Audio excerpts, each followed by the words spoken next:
Welcome to the A Train Sports Talk video podcast,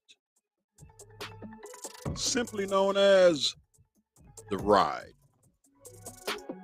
Why is that? Because I plan on doing just that, taking you on a ride. So get in, sit down, put your seatbelts on, because your conductor, Anthony Smith, is going to take you on a ride. So, what do we have to talk about tonight? Well, there is some drama going on in the WNBA. Yeah, I know that's probably surprising to y'all that I am talking about the WNBA. As if that's not enough, there is a particular quarterback in the NFL who has decided to speak up without being heard. And we have some more to talk about tonight. But before I get to the WNBA drama, I'm going to talk about this particular quarterback. And I know that this particular team probably isn't on your radar, none whatsoever. If you are, if this team is on your radar, I want to be the first to let you know right now, you have my condolences. Really, you do. You have my condolences. At one time, it was said that the Raiders, in whatever city they decide to dwell in, was football's purgatory, where careers went to die. As a matter of fact, I think it was at that time in Randy Moss's career when he was in a Raider uniform. He was the came out and had a magnificent quote says, "I play when I want to." At that time, who wanted to play for the Raiders? They were. I'm not going to say god awful because you can't put God and awful in the same sentence. But you can reverse those letters and say he was the Raiders was dog awful. And they haven't been too much since, as a matter of fact. I have on good authority to say that Tom Brady killed the Raiders with the infamous tuck rule. How ironic. He is what they call that minority ownership with the Raiders. So maybe he's trying to resurrect what he killed. But there's another place that you can call football's purgatory, a place where quarterbacks' career go to die. And in some instances, as we're watching it unfold, it might not even get a chance to get out the incubator. That's what they put babies in, when they're trying to, regulate their temperature. And one, Shadura Sanders, and I was listening to a radio talk show on my way home from my second job, and it is said now that Shadura Sanders is a distraction. Imagine that. Now, is he going out causing the distraction, or is it the fact that the media wants to put cameras and microphones in his face? See, it's a difference when you're doing things that's causing the distraction and you're going out doing it on your own. But to me, it's another thing when the media makes said individual a distraction. We already knew that D- Shadur Sanders was third on the depth chart. I mean, we get that part. Fair or unfair, it is what it is. But now you have a quarterback who should be sitting at home on his recliner watching the NFL instead of trying to play in the NFL, who gets benched for another rookie in the quarterback room by the name of Dylan Gabriel. Maybe I have a problem with that. Maybe I don't. But to say that Shadur Sanders is the distraction, I'm going to go on record and say if he's the distraction, then it is media driven, media created. Because you knew the minute that it was said that Dylan Gabriel was going to be the starting quarterback going into this week's game in London, as if the people in London want to see the Cleveland Browns. You knew every camera and every microphone was going to be in Shadur Sanders' face. Did he go looking for the cameras? I don't believe so. Did he go looking for the microphone? I don't believe that part either. But there is something that took place as Shadur Sanders silently mouths his answers when asked questions about the Browns' quarterback change. So it's no secret that the Cleveland Browns are turning the keys over to a rookie quarterback who won his conference Offensive Player of the Year award and ranked top 10 in Heisman Trophy voting in 2024. Dylan Gabriel, not Shadur Sanders, although both 2025 draftees fit that criteria. Joe Flacco was benched after Cleveland's 1-3 start, but the 40-year-old former Super Bowl MVP seemed like that was 40 years ago when he won it. Oh, I forgot that's how old he is. My bad. Sorry. Was benched after Cleveland's 1-3 start. But the 40-year-old former Super Bowl MVP will remain the team's backup for Sunday's game in London against the Minnesota Vikings. Minnesota isn't particularly moving the needle either. So, to all the people in London, just in case this video stream and podcast gets out and y'all hear this, I want to go ahead and go on record and say that y'all have my condolences and try to make the best of a bad situation. In this case, try to make the best of some bad football. Sanders, meanwhile, is still the Browns' third string quarterback.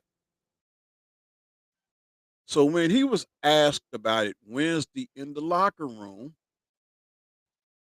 Sanders mouthed his answers like this.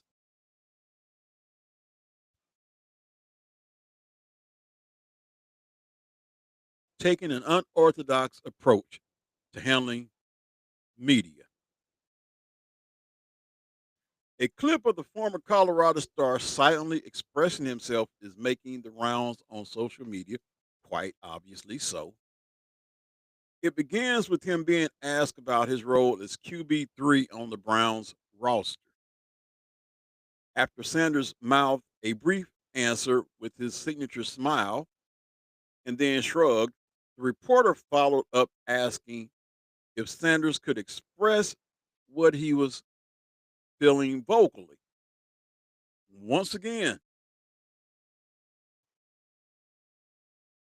Sanders mouthed his answer.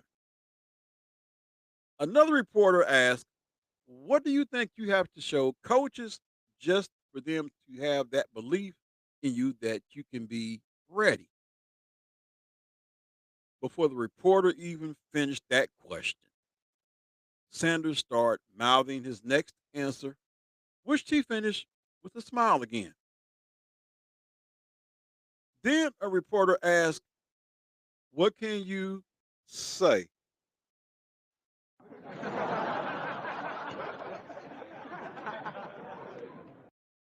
Yeah, we're going to have a little bit of fun with this.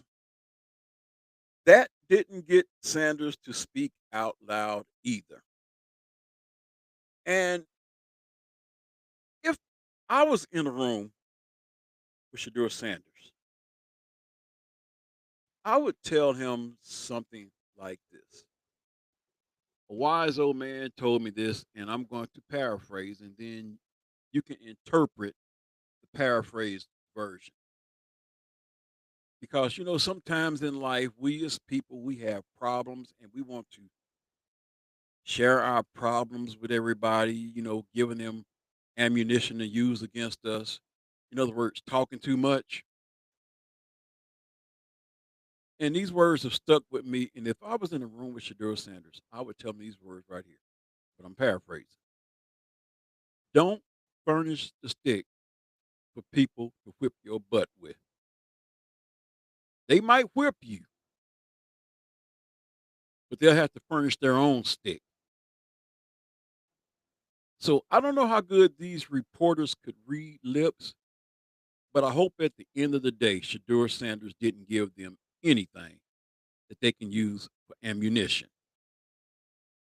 Of course, with Shadur Sanders, him being the son of Deion Sanders, guess what? It goes with the territory.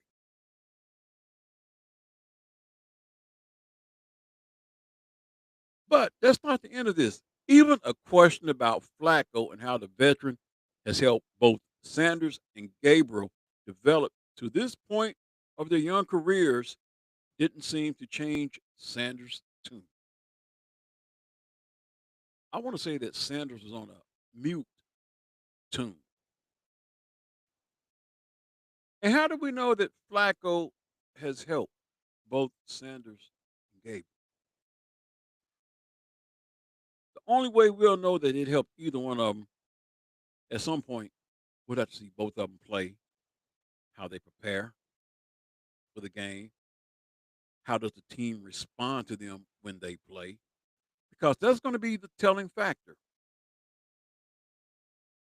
I can't say if the team responded to Flacco or not, but if I go based off of a 1-3 record, something would tell me they didn't respond very well, or plain and simple, outside of Jerry Jones, the Cleveland Browns is just a full sale dumpster fire. Let me give this to you. Baker Mayfield, he had a little bit of talent around him, but he had a whole lot of dysfunction around him.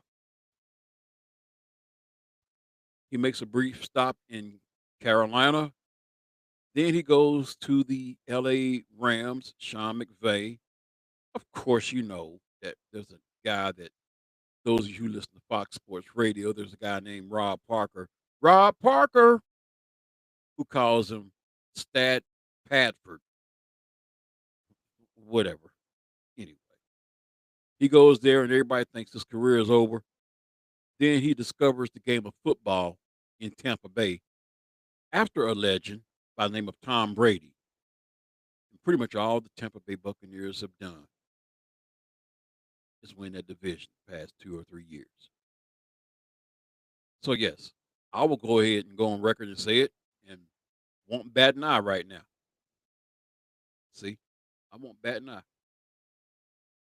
That Cleveland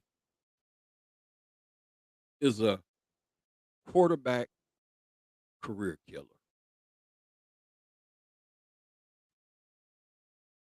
So more to this story here. Sanders, after being asked about how Joe Flacco has helped, mouthed another answer.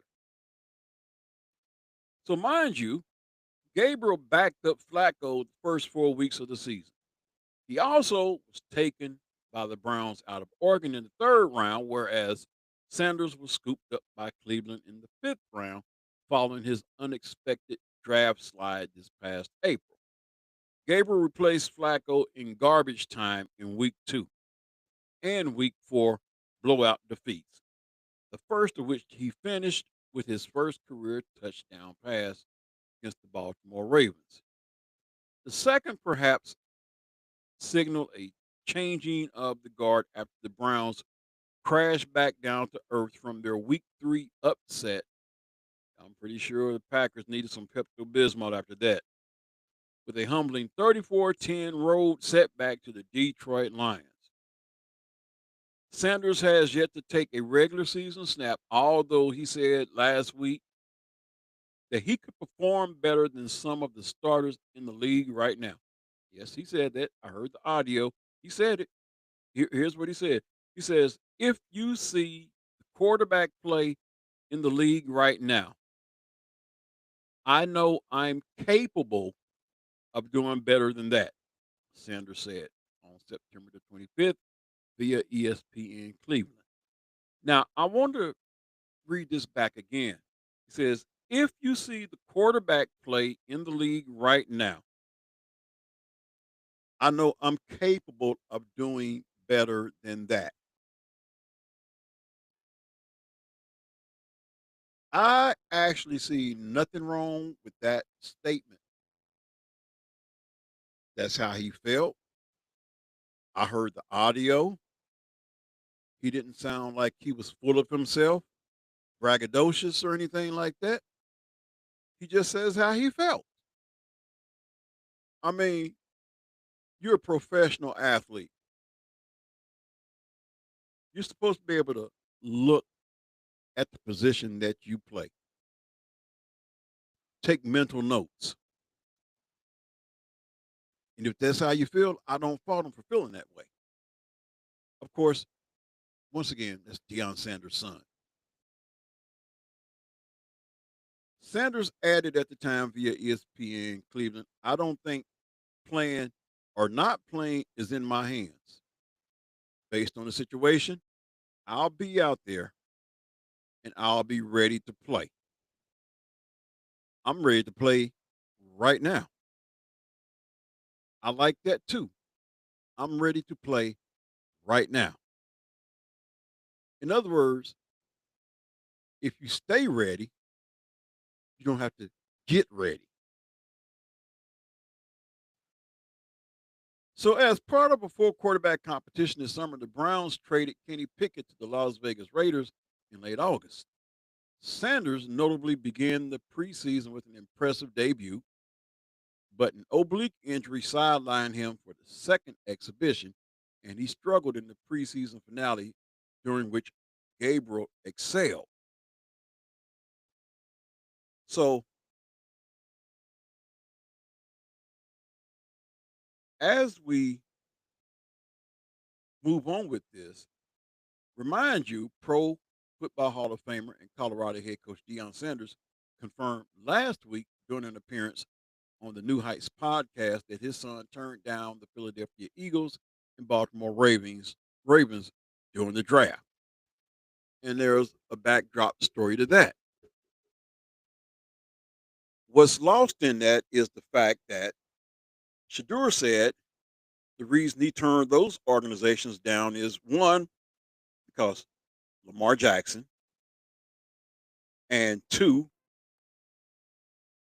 Jalen Hurts.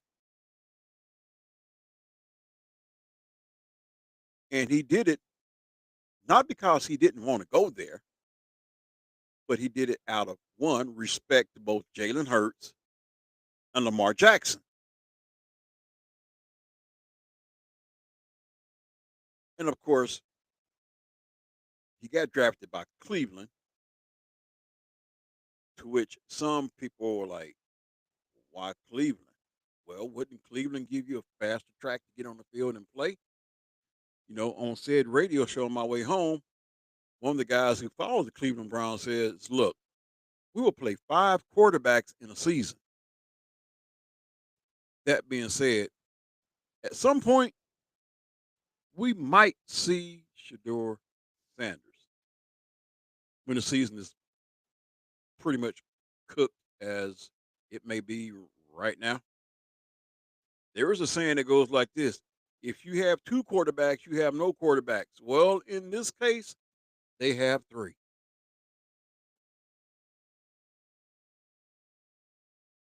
So landing with the Browns appeared to give Shador a quicker path to starting, considering the Eagles and Ravens have franchise quarterbacks. That said, Ravens two-time MVP Lamar Jackson is currently nursing a hamstring injury, and his status is in doubt for Week 5. Well, out of respect, he didn't want to go there, but had he been there, hindsight is always 2020. He might be actually starting in Week 5. But those of you who are watching Baltimore and trying to figure out what's going on with him,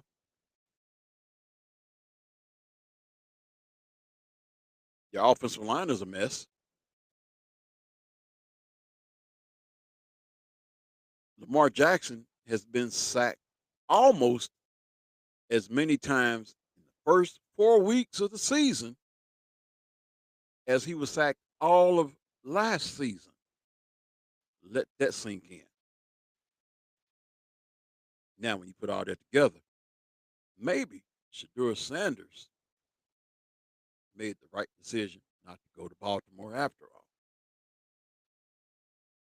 However, Sanders is still waiting for his first on field opportunity in Cleveland this season. His stay with the Browns has come with plenty of attention, though he dealt with it Wednesday without words. So, weigh in. Tell me your thoughts on this whole situation on Sanders dealing with the media.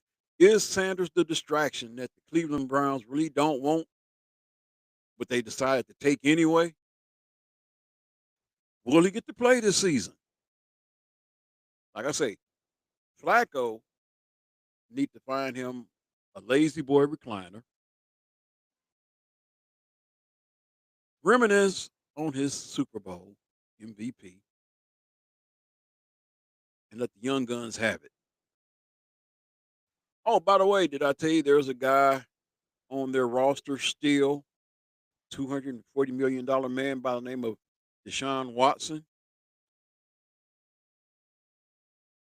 Just makes you kind of wonder if he's healthy enough to play. Does that mean Joe Flacco becomes expendable?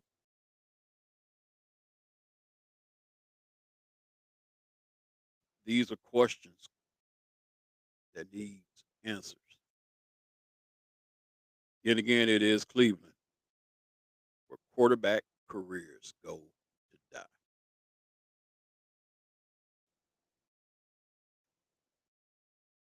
Anyway,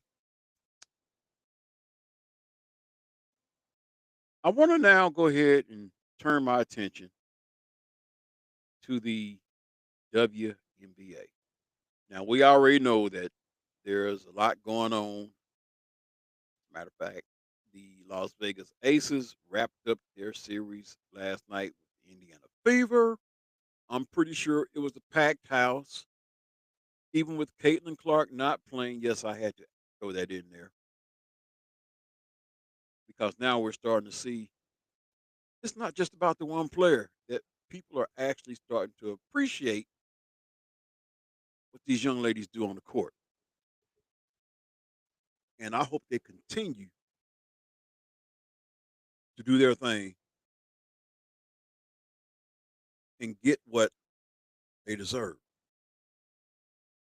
I know some are going to disagree with me, but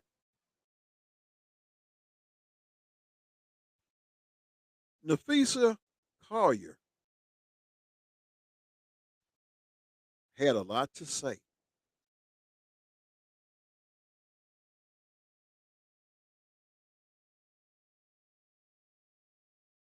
And she has ruffled some feathers.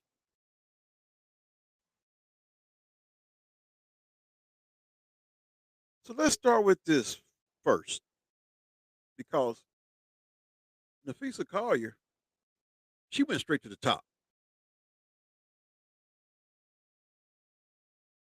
She is calling for change. Kathy Engelbert's future with the WNBA, and who will win the 2025 WNBA championship. We're going to talk about all of that right now.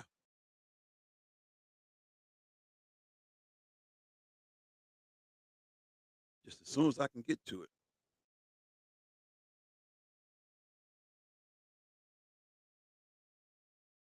Because she basically went ballistic. That's the word I want to use. She went ballistic, saying that there needs to be change at the top because Kathy Engelbert is the worst owner in the world.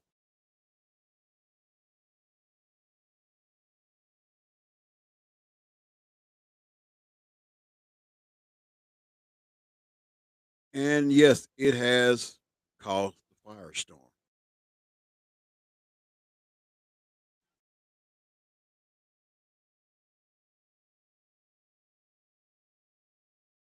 Just bear with me.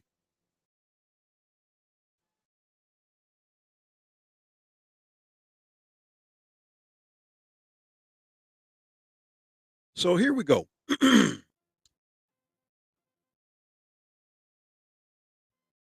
Nafisa Collier, Kathy Engelbert beef explained why Link star blasted WNBA for worst leadership in the world. Only a few days after Minnesota Lynx season ended, their superstar Nafisa Collier had blasted the WNBA office.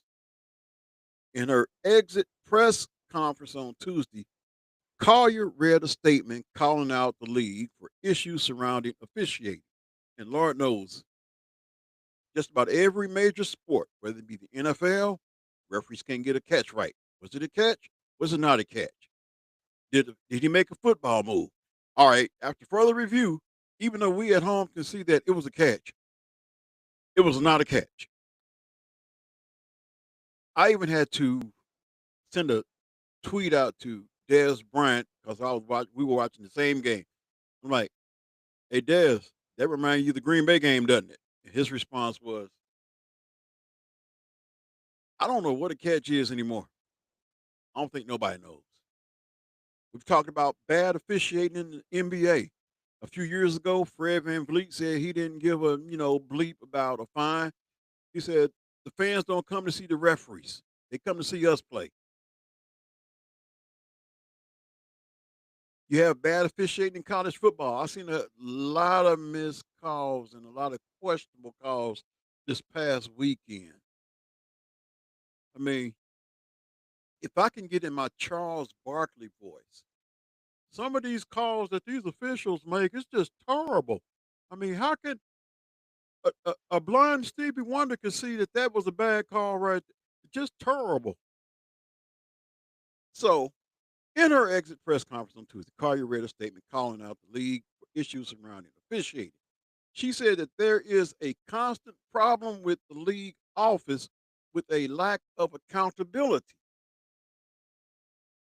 Fans see it every night. Coaches, both winning and losing. I got to put some emphasis on that part right there. Both winning and losing, pointed out every night in pregame and postgame meetings. Collier said in the statement, yet leadership just issues fines and looks the other way. They ignore the issues that everyone inside the game is begging to be fixed. That is negligence. I would have to agree. So here's why Collier issued the statement and more surrounding the WNBA office and officiating. So, what did she say about the WNBA? During her season ending exit interview on Tuesday, Minnesota Lynx star Collier delivered a blistering, multi point critique of the WNBA's leadership, notably calling Commissioner Kathy Engelbert's governance the worst leadership in the world. Wait a minute, hold on. When you say the, the world, listen to me. When you say the world, No, she didn't say in the United States, but that would be this part right, just the United. But she said the world. You remember those songs we sung as kids going to vacation Bible school? Uh, he got the whole world in his hand. Songs like that. We talking about the whole world. We talking about America, China, Russia, uh, Israel, uh, Libya, Siberia, Saudi Arabia. Well, I don't know why come I said Saudi Arabia. Heck, this country is pretty much sold out to Saudi Arabia. Live Golf. I'm not gonna say his name. Crypto. That's all I'm gonna say. Anyway, but she said worst leadership in the world. That's all content, every all points and in between, nothing left out. Collier, who serves as vice president of the WNBA Players Association Executive Committee, focused on a lack of accountability from the league office regarding several critical issues, including player health, officiating, and compensation. On the officiating front, Collier stated that the league has failed to address persistent complaints about inconsistent officiating, which she called negligence and a form of self sabotage that is undermining the integrity and safety of the game. She said she was infuriated that she had not received a call or text from WNBA Commissioner Kathy Engelbert following her recent ankle injury while the league was trying to downplay the role of physical play in injuries. She was in a walking boot for today's press conference. As a matter of fact, this tweet is making its way around all of, I call it Twixt, because we still keep saying Twitter X, formerly known as Twitter. So I just combined the words, put an extra T on there, and call it Twixt because I'm tired of saying that. But Nafisa Collier, during Link's exit interview on Tuesday, this is what she tweeted: "We have the best league in the world. We have the best fans in the world, but we have the worst leadership in the world." Collier also claimed that the commissioner is dismissive of players' concerns about their low salaries. She alleged that in a private conversation, Engelbert stated that star players like Caitlin Clark, you knew wasn't nothing gonna come up without the name Caitlin Clark, should be grateful she makes 16 million off the court because without the platform that the WNBA gives her, she wouldn't make anything. To which I would beg to disagree with that. I beg to differ because if I'm correct, Ice Cube offered her a boatload of money to come play in his 3-on-3 league. Not in the league that, by the way, Nafisa Collier is also a part of, but by Ice Cube himself. I believe it was to the tune of what, something like $60 million. That didn't have nothing to do with the WNBA platform. So, Kathy, I disagree with you. And that players should be on their knees thanking their lucky stars for the media rights deal that I got them. Oh, by the way, let me add, there's also expansion going on in the league too. To which I must add, if you're going to expand it, more teams, how are you going to pay the players? If you're not paying them right now, how are you going to pay the players when you have more teams? And who's to say those expansion cities that you're going to, the fans are going to fill those arenas up like they're filling some of them up right now? I mean, look at Golden State, whatever they call themselves, Valkyries. I mean, that town has embraced them. Indiana Fever, packed house. Wherever Caitlin goes, there's a pack. She's a cash cow. But you say, if it wasn't for the platform, the WNBA, woman, please. Get for real. Anyway, the WNBA star finished her statement by stating that she was tired of trying to have private conversations and felt compelled to use her platform to speak on behalf of the players and fans, claiming the league believes it succeeds despite its players, not because of them. Hmm. Wait a minute. Are you saying that the players have nothing to do with the league succeeding? How many people are knocking on Kathy Engelbert's door to have a sit down cup of coffee with her? Given a game or meeting Kathy Engelbert, I'd rather watch a game of the bottom feeders in the league before I sit down and talk with you.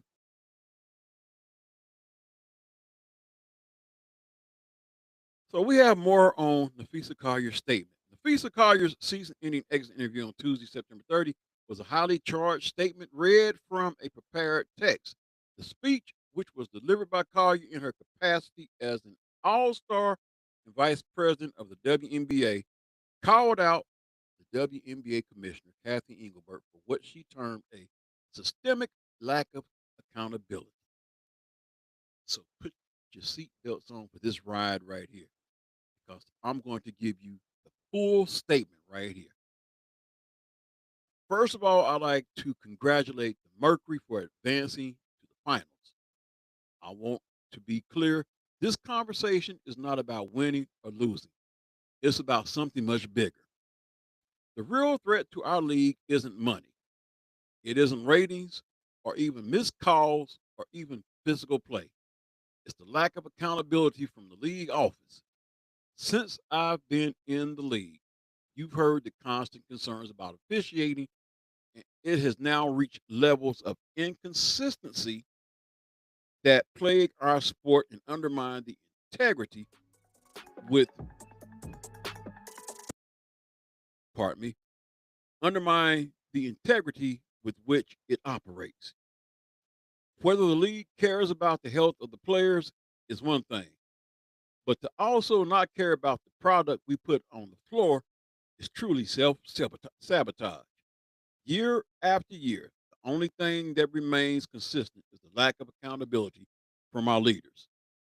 The league has a buzzword that they rolled out as a talking point for the CBA as to why they can't pay the players what they're worth. That word is sustainability. But what's truly unsustainable is keeping a good product on the floor while allowing officials to lose control of games. Fans see it every night. Coaches, both winning and losing, put emphasis on that because I'm going to come back with something on that. Pointed out every night in pre and post game media. And leadership just issues fines and looks the other way. They ignore the issues that everyone inside the game is begging them to fix. That is negligence. At Unrivaled this past February, I sat across from Kathy and asked how she's planned to address the officiating issues in our league. Her response was, well, only the losers complain about refs. Skirt, hold up, wait a minute, back up. Coaches, both winning and losing, pointed out every night in pre and post game media. But this woman right here makes this statement right here. Only the losers complain about refs. Checkmate. I also asked how she planned to fix the fact that players like Caitlin, Angel, and Paige, who are clearly driving massive revenue for the league, are making so little for their first 4 years. Her response was, Caitlin should be grateful to make 16 million off the court because without the platform the WNBA gives her, she wouldn't make anything. Hold up, back up. Let me stop you right there. Caitlin was getting endorsement deals while she was still at Iowa. That didn't have nothing to do with the WNBA. Checkmate. In that same conversation, she told me players should be on their knees thanking their lucky stars for the media rights deal that I got them. Let me translate that. She's saying players should be on their knees lined up to kiss her tush push. Now, I may be wrong in that assessment, but I'm going to stick with that. And there are comments that you can leave in the comment section on YouTube. Okay, I'm streaming from the Riverside.fm platform, but I'm streaming live on YouTube and Twitch.tv. So feel free to leave your comments, fire away. I can't wait to see them. I hope for once I see comments.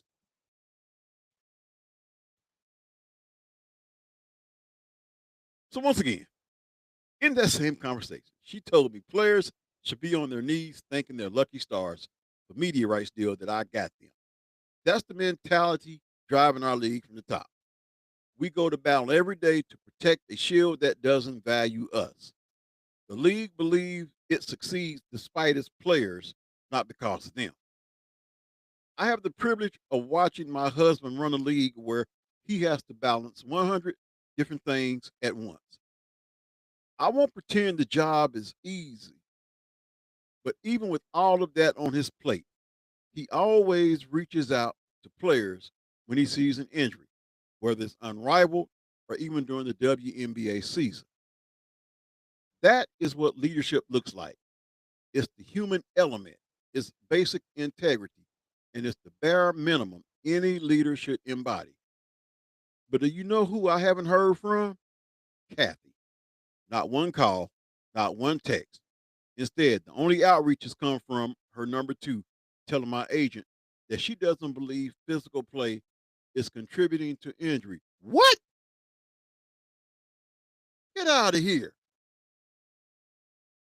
The more physicality, the more prone to injuries you are.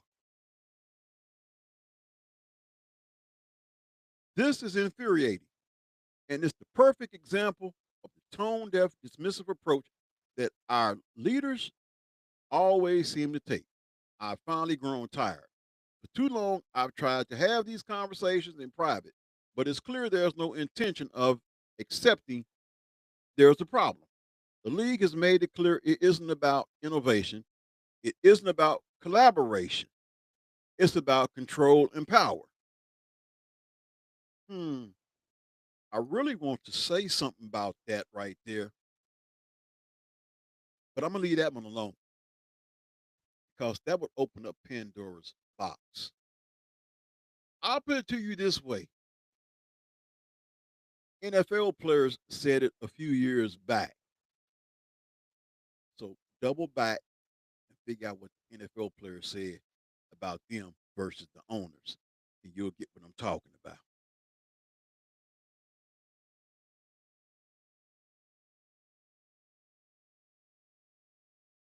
She goes on and says, I've earned this platform and I paid the price to get here. And now I have a responsibility to speak on behalf of the fans and everyone in this league that deserves better.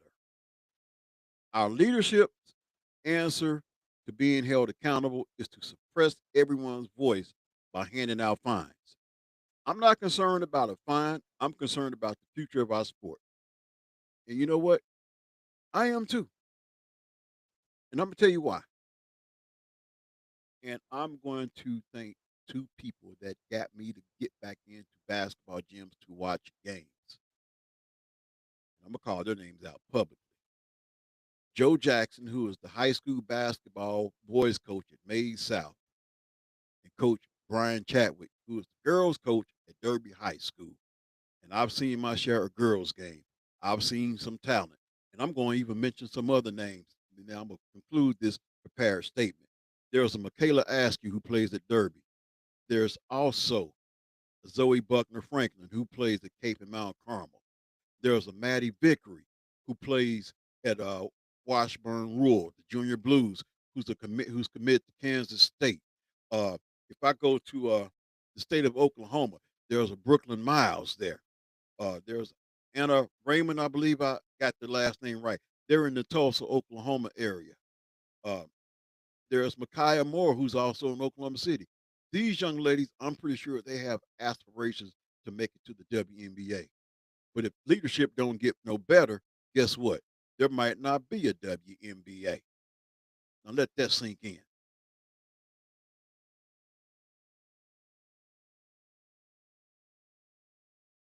She says, at some point, everyone deserves to hear the truth from someone who I hope has earned the benefit of the doubt to fight for what is right and fair for our athletes and our fans. We have the best players in the world. We have the best fans in the world. But right now, we have the worst leadership in the world. If I didn't know exactly what the job entailed, maybe I wouldn't feel this way. But unfortunately for them, I do. We serve a league that has shown they think championship coaches and Hall of Fame players are dispensable, and that's fine. It's professional sports. But I will not stand quietly by and allow different standards to be applied at the league level. Of course, now, there's been more. WNBA released a statement after Collier's comments on Tuesday, with Engelbert saying she has the utmost respect for Collier. Engelbert followed it by saying, I'm disheartened by how Nafisa characterized our conversations and the league leadership.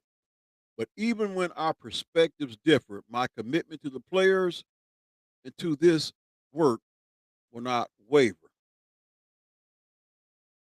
While her exact salary is not disclosed, her net worth in April 2025 was an estimated 5 million, according to Marca. Before becoming WNBA commissioner, Engelbert, Engelbert worked at Dilotti for 33 years, serving as the first ever female CEO from 2015 to 2019. She reportedly earned a $3 million salary during her time as CEO at Dilotti. The exact salary for the WNBA commissioner is not publicly available, but is separate from the player's salary. So that's just a little bit of side note. But I want y'all's feedback on this whole fiasco because there is, when someone speaks up, there is always backlash. Someone always comes back. So Chris Russo caught wind of this. So he decided he was going to. Chris Russo goes scorched earth after Nafisa Collier's statement and Cheryl Reeves' behavior. The Minnesota Lynx entered the 2025 WNBA playoffs as the number one seed. However, the team's postseason run ended in dramatic fashion against the Phoenix Mercury in the semifinals. Lynx head coach Cheryl Reeves received a fine and a one-game suspension after arguing a no call that injured Nafisa Collier. Both took shots at WNBA Commissioner Kathy Engelbert and the league. Collier took a bold stand calling out WNBA's poor leadership. The play that took her out of Game 3 against Phoenix caused a lot of drama around the league, bringing the officiating into question yet again. However, the ongoing conflict has rubbed a lot of people the wrong way, including ESPN pundit Chris Russo. According to him, Reeves did not handle things well.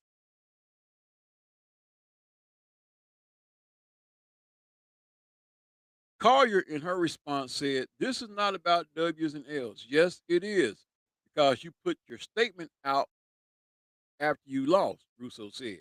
When you're a coach, Reeves, the most disgraceful thing I've seen in 50 years of watching basketball, cursing out fans, walking out of the gym, she should apologize for garbage, ridiculous behavior. Collier and Reeves remain steadfast in their opinion about the WNBA's leadership. However, Engelbert and the league have talked about officiating throughout the season. The commissioner said at All Star Weekend that she and the WNBA are working on fixing issues the players brought up so they could be better in the postseason. Hmm. Despite taking steps in that direction, Collier, Reeve, and the Lynx end their season irate with the league. Last year, Minnesota lost in the WNBA Finals to the New York Liberty in a Game 7 that featured another crucial call that went against them. Instead of advancing to a decisive Game 5, Minnesota lost to the Mercury in Game 4. The loss sent Alyssa Thomas and company ahead to face the Las Vegas Aces. Asia Wilson and the Aces are playing with confidence heading into the WNBA Finals and face a big challenge. So, yes, like I said, there's always some backlash and somebody will always have something to say. So, to say the least, that there is drama in the WNBA is an understatement. Too bad it's not about the drama on the court, but it's the drama between the WNBA PA vice president or president, whatever she is, and the league commissioner. So I'm going to definitely keep my eyes and ears open as this situation develops and unfolds because I got a funny feeling there's going to be more to this. Well, that is going to just about do it for me. But I want to do a video version of what I did on my audio podcast, which is in the zone, and it hasn't been posted up on social media yet, but it will be. And I want your feedback. I solicit your feedback. But what I do want you to know that this live stream is powered by Riverside FM. That's right, powered by Riverside.fm. It's also on YouTube and Twitch.tv. And this show will also be on podcast. So, until the next time, always keep your ticket. Always enjoy the ride. I've enjoyed bringing this live stream podcast to you. Like I say, if you're watching this on YouTube, drop some comments. This is your first time watching it. Subscribe to the show, like the show, share the show. Hey, even if you got access to Twitter or X, whatever they want to call it, share it to like Fox Sports Radio, share it to ESPN, share it to all those links. I want this to get out. Make this one go viral. Hey, Kathy Engelbert, in the words of a song that Ray Charles sung back in the days. Straighten up, fly right. You're losing control like your officials. I'm out.